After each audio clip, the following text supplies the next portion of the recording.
নগদ নিবেদিত অর্থনীতির খবর।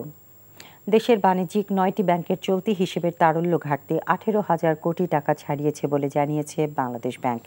এই ৯ ব্যাংক হল Islami Bank, Exim Bank, National Bank, First Security Islami Bank, Social Islami Bank, Union Bank, Commerce Bank, Padma Bank ও আইসিবি ইসলামী ব্যাংক। সোমবার কেন্দ্রীয় ব্যাংক জানায়, এই ৯টির মধ্যে National Bank, First Security Islami Bank, Social Islami Bank, Union Bank ও কমার্স ব্যাংক তারল্য সংকট কাটাতে গ্যারান্টি চুক্তি সম্পন্ন করেছে।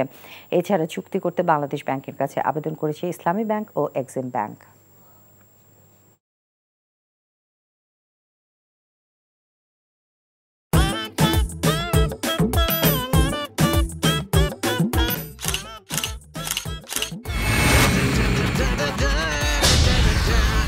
Thank you so much.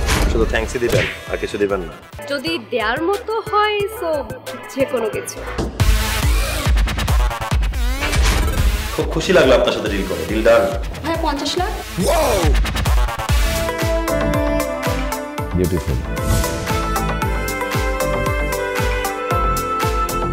আমি চাচ্ছি এই থার্ড ডেতে তোমাদের এনগেজমেন্টটা করে ফেলো। এখানে তো রতন নামে কোনো কিডনি ডাক্তার নাই। আপনি চিটার বাটপারে পাল্লায় পড়ছেন। আল্লাহ রে, আমি কি করব রে, আল্লাহ রে, আল্লাহ।